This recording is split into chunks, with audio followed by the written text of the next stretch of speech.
పట్టుకున్నారు. అది ఎవల గురించో మీకు తెలుసు. ఒక మంత్రి కాదు, మీ జిల్లాలో అందరు మంత్రులు 30% నడిపిస్తున్నారు. బి ట్యాక్స్ 30%, ఇక్కడ పక్కన పి ట్యాక్స్ బాంబులేటి మంత్రి గారి ఆయన ట్యాక్స్ కూడా 30%. ఏ భూమి ఆయన దగ్గర పోయినా 30% నాకు ఇచ్చేయమని అడుగుతున్నాడు బాంబులేటి గారు.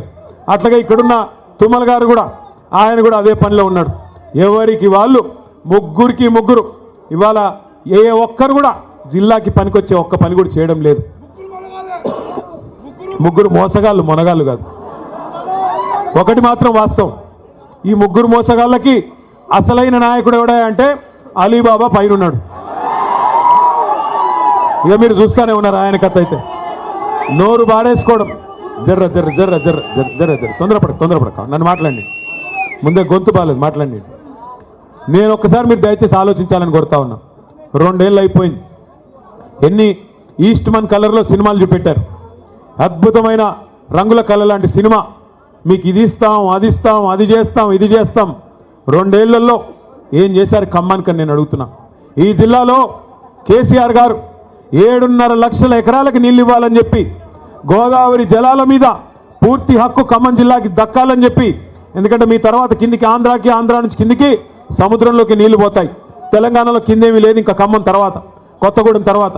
కాబట్టి మన నీళ్లు, మన గోదావరి నీళ్లు మరి ఏవైతే పూర్తి స్థాయిలో ఖమ్మం జిల్లాకి దక్కాలో దానికోసం సీతారామ సాగర్ అనే ప్రాజెక్టును అద్భుతంగా డిజైన్ చేసి 7.5 లక్షల ఎకరాలు, కొత్తగా 3,40,000 ఎకరాల ఆయకట్టు, అట్లాగే స్థిరీకరించబడే ఆయకట్టు ఏదైతే ప్రస్తుతం కృష్ణ కింద ఉందో, ఎన్ఎస్పి కింద ఉందో దాన్ని కూడా స్థిరీకరించడానికి మరొక 3.5 లక్షల ఎకరాలకి, మొత్తం కలిపి 7.5 లక్షల ఎకరాలకి నీళ్ళిచ్చే ప్రతిపాదించే ప్రాజెక్టు సీతారామ సాగర్. ఏనుగెళ్ళింది తోక చిక్కింది అన్నట్టు 90% పనులు కేసీఆర్ గారే పూర్తి చేసినారు. చేసి చివరికి మనం దిగిపోయే నాడు డిసెంబర్ 2023లో కట్టిన ఇల్లు పెట్టిన పొయ్యి అన్నట్టుగా వీళ్ళ చేతికి తాళాలు ఇచ్చి మనం పక్కకు తప్పుకున్నాం. 2 ఏళ్ళైంది. ఏం చేశారు మరి? అశ్వారావుపేటలో ఈరోజు నిజానికి ఒక్క సీతారామ సాగర్ ద్వారా 1,30,000 ఎకరాలకి నీళ్ళు ఇచ్చేదానికి కేసీఆర్ గారు డిజైన్ చేశారు. సత్తుపల్లి నియోజకవర్గంలో కల్లూరు కావచ్చు, వేంసూరు కావచ్చు, పెనుపల్లి కావచ్చు, 4 మండలాల్లో 40,000 ఎకరాలకు నీళ్ళు ఇవ్వడానికి సీతారామ సాగర్ని కేసీఆర్ గారు డిజైన్ చేశారు. ఇవాళ ఇల్లెందు నియోజకవర్గంలో 20,000 ఎకరాలకు నీళ్లు రావాలి, కొత్తగూడెంలో 10,000 ఎకరాలకు రావాలి, అట్లాగే వైరా నియోజకవర్గంలో 20,000 ఎకరాలకు నీళ్లు రావాలి. కానీ ఇల్లెందును కట్ చేసి, ఇల్లెందుకి నీళ్లు పోకుండా చేసి ఇవాళ అక్కడి నుంచి కూడా అఖిలపక్ష నాయకులు వచ్చిన్నారు. మా కాలువలు లేకుండా చేస్తున్నారు, మా నీళ్లు రాకుండా చేస్తున్నారని చెప్పి ఇల్లెందును కట్ చేసి ఇవాళ కేసీఆర్ గారి ఉద్దేశంతోనైతే ఖమ్మం జిల్లాని సస్యశ్యామలం చేయాలి, గోదావరి జలాలతో తలపెట్టారో ఒక్క అడుగు కూడా ముందుకేయకుండా, ఒక్క పని కూడా చేయకుండా కేవలం కమిషన్ల కోసం మాత్రమే ఈ జిల్లాలోని 3 మంత్రులు ఇవాళ పనిచేస్తూ ఉన్నారు. వాస్తవానికి 2 ఏళ్లలో ఏం జరిగింది, ఏం ఒరిగింది తెలంగాణకి అంటే ఒక్క మాటలో చెప్పేయచ్చు. రామాయణం కదా, కట్టే కొట్టే తెచ్చే అన్నట్టుగా ఏందయ్యా కాంగ్రెస్ ప్రభుత్వం 2 ఏళ్లలో చేసింది అంటే ఎగవేతలు, కూల్చివేతలు, పేల్చివేతలు, ఈ 3 తప్ప పీకిందేమీ లేదు. ఎగవేతలు ఒకటా రెండా, ఎన్ని హామీలు ఎగ్గొట్టారు. ఇదే ఖమ్మం జిల్లాలో కౌలు రైతుల సంఖ్య చాలా పెద్ద ఎత్తున ఉంటుంది. ఆ రోజు రేవంత్ రెడ్డి పిసిసి అధ్యక్షుడిగా ఉత్తరాలు రాసినాడు కౌలు రైతులకి. ఏమని? కేసీఆర్ గారు భూ యజమానులకే ఇస్తున్నారు రైతు బంధు, మీరు నాకు అవకాశం ఇవ్వండి, ఖమ్మం జిల్లా నుండి నాకు 9 సీట్లు ఇవ్వండి, ఇచ్చినట్టయితే 22 లక్షల మంది కౌలు రైతులకి నేను ఇస్తాను రైతు బంధు అంటూ ఆ రోజు రేవంత్ రెడ్డి ఉత్తరం రాసినాడు. కేసీఆర్ గారు 2 పంటలకు ఇస్తున్నారు రైతు బంధు, నేను 3 పంటలకు ఇస్తా అన్నాడు. కేసీఆర్ గారు 10,000 ఇస్తే ఎకరానికి నేను 15,000 15,000 రూపాయలు ఇస్తానని చెప్పాడు. ఇప్పటికి ఎన్నిసార్లు ఇచ్చాడు రైతు బంధు?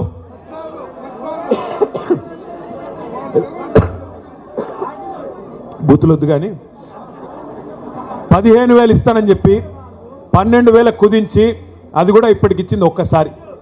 2 సార్లు ఎగ్గొట్టిండు. మొదటిసారి కేసీఆర్ గారు పెట్టిందే ఆ 5,000 రూపాయలు ఇచ్చాడు తప్ప ఒక్కసారి. 2 ఏళ్లలో ఈ ప్రభుత్వం రైతు బంధు వేసింది ఒక్కసారి, అది కూడా తగ్గించి 15,000 అని చెప్పి 12,000 కుదించి అది కూడా మొన్న ఒక్కసారి వేశారు. మళ్ళీ ఇప్పుడు సంక్రాంతి పండుగ రాబోతా ఉంది.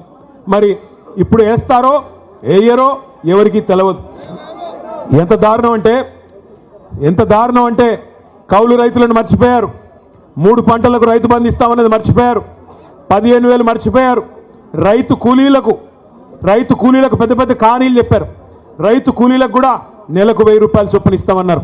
25 నెలలు అయిపోయింది. మరి వచ్చినాయా నెలకు 1000 రూపాయలు ఎవరికన్నా రైతు కూలీలకి? ఎక్కడా ఎవరికేం లేదు. ఇందిరమ్మ ఆత్మీయ భరోసా అన్నారు, వచ్చిందా ఎవరికన్నా ఆత్మీయ భరోసా? రైతులకు, కౌలు రైతులకు, రైతు కూలీల సంగతి దేవుడెరుగు. ఇవాళ షాపుల్లో యూరియా అనేది దిక్కులేదు. షాపుల్లో యూరియా లేక యూరియా కోసం లైన్లు కడుతుంటే రైతులు, మరి మన తమ్ముళ్ళందరూ వీడియోలు తీసి వాట్సాప్లలో పెడుతుంటే ప్రభుత్వం పరువు పోతుందని చెప్పి ఒక కొత్త నాటకానికి శ్రీకారం చుట్టారు. ఏమని? యాప్ అంట. యాప్లో వస్తుంది. యాప్లో ఎప్పుడు వస్తుంది? షాపులో ఉంటాయి కదా, అక్కడ షాపులోనే లేదు, యాప్లో ఎడికెళ్ళి వస్తుంది. ఇప్పుడు ఈ యాప్ కూడా పనిచేయట్లేదు. యాప్ పనిచేయకపోతే ఇప్పుడు కొత్త నాటకం మళ్ళోటి. కార్డు అంట, కార్డు. ఇక గ్యారంటీ కార్డులు అయిపోయినాయి, యూరియా కార్డు కావాలంటే ఇప్పుడు. మరి నేను అడుగుతా ఉన్నా, ఒక్కసారి ఖమ్మం జిల్లా రైతన్నలు ఆలోచించాలా. కేసీఆర్ గారు 10 ఏళ్ళు పరిపాలించినప్పుడు ఏ యాప్ అవసరం పడలేదు, ఏ కార్డు అవసరం పడలేదు. ఆటో వాడికి 4 రూపాయలు ఇస్తే బాయ్ కాడికి తీసుకొచ్చి బంగారం లాగా 6 కావాలంటే 6, 10 కావాలంటే 10 యూరియా బస్తాలు బాయ్ కాడికే వచ్చేది.